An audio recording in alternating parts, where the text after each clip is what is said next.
नमस्ते। नमस्ते मेरे प्यारे देशवासियों। Welcome to episode 5 of hysterical records AKA अति हास्य। और ये वीडियो है एक master class in story telling, जहां मैं इंडिया के सबसे बड़े फिक्शन राइटर PM मोदी की स्टोरी टेलिंग टेक्निक्स को ब्रेक डाउन करके आपको समझाऊंगा। वो टेक्निक्स जिन्हें यूज करके आप भी ऐसी अनफॉरगेटेबल स्टोरीज बना सकते हैं। अरे वाह।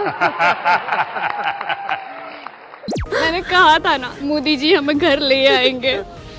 वॉर रुकवा दी पापा। जब मैंने देखा कि गवर्नमेंट ने इस देश के सबसे पहले कंटेंट क्रिएटर अवार्ड्स ऑर्गेनाइज किए, तो मेरे लिए सबसे सरप्राइजिंग बात ये थी कि हमारे देश का सबसे बड़ा इन्फ्लुएंसर अवार्ड लेने की जगह अवार्ड दे रहा था। अब आप कहेंगे कि मोदी जी तो पॉलिटिशियन है, कंटेंट क्रिएटर थोड़ी ना है, पर हमें ये समझना होगा कि being a top content creator, it's all about story telling. और मोदी जी से खतरनाक स्टोरी टेलर इस देश में ढूंढना मुश्किल ही नहीं, नामुमकिन है। Specially when it comes to fictional stories, यानी काल्पनिक कहानियां। For example, Alexander the Great उर्फ सिकंदर जब 4th सेंचुरी BC में इंडिया आया तो वो पंजाब तक पहुंच के वापस चला गया था, पर मोदी जी ने बिहार में इसे अपनी कहानी बना के कुछ ऐसे सुनाया। जब सिकंदर आया और सिकंदर यहाँ पर सारा विश्व विजेता करके आया था, और जब बिहार से लोहा लेने की बार आई तो क्या हाल हुआ मित्रों? यह ताकत थी हमारे सैनिकों की। उन्होंने सिकंदर को यहां परास्त किया, उसको मार करके भेजा। अब मोदी जी की एक कहानी सुनकर कुछ लॉजिकल, रैशनल, फैक्चुअल लोग कहेंगे कि ये हिस्टोरिकली बिल्कुल झूठ है, पर बात यहाँ सच की है ही नहीं, बात है गर्व की। जिस भी बिहारी ने मोदी जी की वो बात सुनी होगी और हिस्ट्री नहीं पढ़ी होगी, इमेजिन उनकी छाती में कितना प्राइड यानी गर्व भर गया होगा। और बिहार जैसे स्टेट में जहां साल की पर कैपिटा इनकम आज भी 50,000 रुपए है, वहां एक इंसान को फ्री में गर्व मिल जाए तो इससे ज्यादा उनको और चाहिए भी क्या? आप इस बात से सहमत हैं? आप सहमत हैं भाई? आप सहमत हैं? ऑल्सो पर कैपिटा इनकम से मोदी जी की एक और जाबड़ स्टोरी टेलिंग का एग्जाम्पल याद आ गया। आजकल हम सब न्यू इंडियंस सबसे ज्यादा प्राउड इसी बात पे हैं कि हम वर्ल्ड की 5th लार्जेस्ट इकोनॉमी बन चुके हैं, और कुछ ही सालों में पहली 3 इकोनॉमी में गर्व के साथ हिंदुस्तान खड़ा होगा दोस्तों।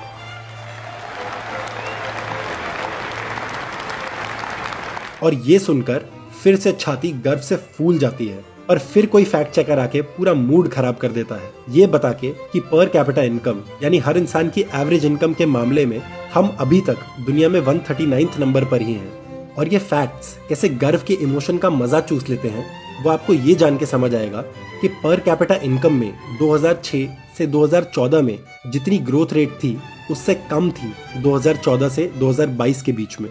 पर यहाँ मेन सवाल इनकम ग्रोथ का है ही नहीं। सवाल ये है कि भाई क्या 2014 से पहले आपको उतना गर्व महसूस होता था जितना आज के न्यू इंडिया में होता है? एक समय था जब लोग, यार पता नहीं पिछले जन्म में क्या पाप किया था, हिंदुस्तान में पैदा हुए। ये कोई देश है? ये कोई सरकार है? ये कोई लोग है? अब मोदी जी की गर्व भरी कातिल स्टोरी टेलिंग के एग्जाम्पल्स तो अनगिनत हैं, जैसे उनकी मगरमच्छ के मुंह से बॉल निकालने वाली स्टोरी। क्योंकि हीरो हैं ये बाल नरेंद्र, ये बॉल नहीं, सिर्फ बॉल नहीं लाता, वहाँ मगरमच्छ का एक छोटा बच्चा है, बच्चे को भी ले आता है वापस। या स्विस बैंक से काला धन निकाल के सबके अकाउंट में 15-20 लाख रुपए डलवाने की कहानी। जिस दिन भारतीय जनता पार्टी को मौका मिलेगा, एक एक पाई हिंदुस्तान की वापस लाई जाएगी कि काला धन वापस आ जाए। हिंदुस्तान के एक एक गरीब आदमी को मुफ्त में 15-20 लाख रुपए यूं ही मिल जाएगा। या उनकी प्रेसिडेंट ओबामा के साथ तू तड़ाक वाली हिंदी में बात करने वाली कहानी। हम दोनों अच्छे दोस्त हैं जी, तू तारीख करके बुलाते हैं एक दूसरे को, तो तू ऐसा क्यों करता है जी? मोदी जी की ऐसी ही खतरनाक गर्व भरी स्टोरी टेलिंग का सबसे लेटेस्ट और इस वीडियो का मेन एग्जाम्पल हमें रिसेंटली तब दिखा जब उन्होंने अपने YouTube चैनल पे एक सेल्फ प्रमोशनल वीडियो डाली अबाउट इंडियन स्टूडेंट्स जो रशिया यूक्रेन वॉर के टाइम यूक्रेन में फंस गए थे। पता नहीं हमारे बच्चे कहाँ होंगे।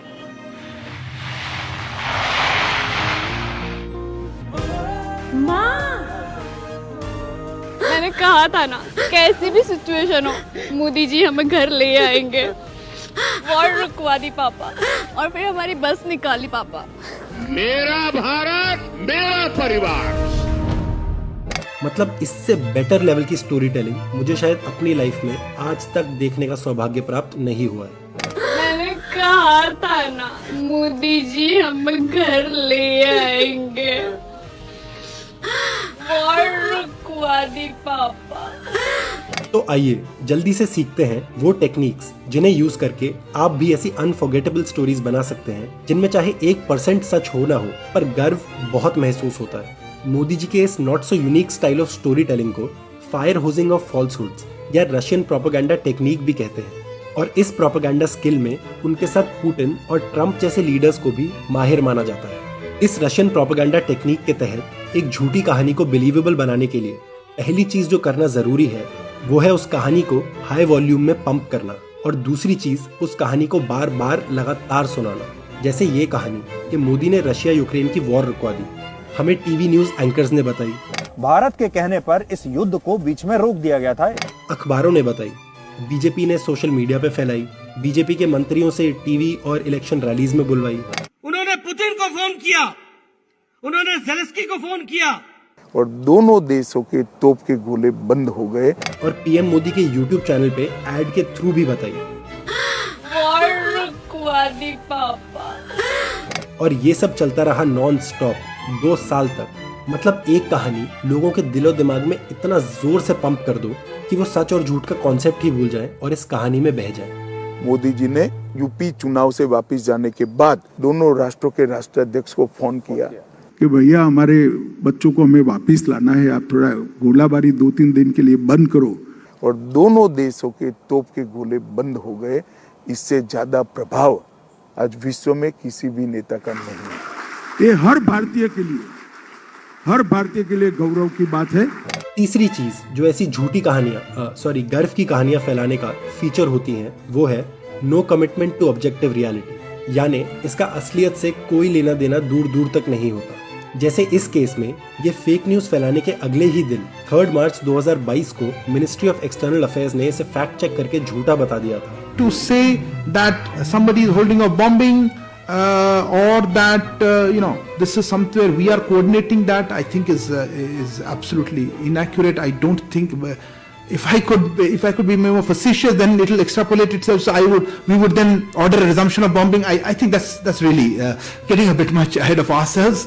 प्लस एक और फैक्ट जो इस कहानी को ऑब्जेक्टिव रियलिटी से बहुत दूर ले जाता है वो है उन इंडियन स्टूडेंट्स के बयान जो एक्चुअली यूक्रेन में फंसे थे, जहां वो बताते हैं, सर मैं पिछले 5 से 6 दिन से सर यही सब कर रहा हूँ। 300 से ज्यादा लोग बॉर्डर क्रॉस करके लेके आए हूँ अपने दम पे। वहाँ पे कोई एम्बेसी नहीं है, बॉर्डर्स के बाद एम्बेसीज होती हैं। हाँ, जब हम लोगों ने बॉर्डर क्रॉस कर लिया उसके बाद हमारी हेल्प हुई, लेकिन उसके पहले कोई हेल्प नहीं थी। जो हमने किया हमने खुद किया, क्योंकि हमारे को कोई ट्रांसपोर्टेशन अवेलेबल नहीं थी। तो हम लोग बहुत कुछ 200-300 बच्चे थे, सुबह वॉक करके हम ट्रेन स्टेशन गए थे, जिस रास्ते में भी 3 बॉम्बार्डमेंट्स हुई थी। तो हम 50 किलोमीटर पैदल चले। I am in the car, I am going back to my hostel because हम लोग 3 दिन से वहाँ पर वेट कर रहे थे, लेकिन हमको जाने नहीं दिया। और वहाँ पे 48 घंटे खड़ा होना -5 डिग्री में। गवर्नमेंट ऑफ इंडिया कुछ करे, हम लोगों के लिए निकाले यहाँ से, नहीं तो हम लोग सब मारे जाएंगे, सब मर जाएंगे यहाँ पे। बंकर में बैठकर अभी मैं स्टिल एम्बेसी को कॉल करने का ट्राई कर रही हूँ, बट स्टिल वो लोग कॉल नहीं उठा रहे। आज सुबह से मैंने 15 कॉल कर दिए, उन्होंने 1 कॉल रिसीव नहीं किया है गाइस। यहाँ पर कोई रिस्पॉन्स नहीं है, बिल्कुल गवर्नमेंट बिल्कुल ध्यान नहीं दे रही है, कोई अपना काम नहीं कर रही है। इसमें गलती हमारी गवर्नमेंट की है कि अगर गवर्नमेंट सही समय पे अगर सही तरीके से एक्शन ली होती तो हम लोग की इतनी परेशानी नहीं झेलना पड़ता। तो ये तनाव देखिए, ये लोगों के मन में आ रहा है। तो ठीक कोई ट्रेन में नहीं बैठा जा रहा। Let me do my work, let me finish my work. हमको भी कुछ कहना दो। भारत के कहने पर इस युद्ध को बीच में रोक दिया गया था। तो ये एक बहुत बड़ी खबर मैं आपको यहाँ से बता रहा हूँ जो शायद आप तक नहीं पहुंची होगी, और ये किसी भी भारतीय के लिए एक गर्व की बात है। ऐसी प्राइड भरी झूठी स्टोरी की सक्सेस का चौथा फीचर ये होता है कि इसमें कमिटमेंट टू कंसिस्टेंसी की भी कोई जरूरत नहीं होती। फॉर एग्जाम्पल, न्यूज एंकर्स ने कहा कि मोदी जी ने ये वॉर 6 से 8 घंटे इस युद्ध को रोक दिया जाए।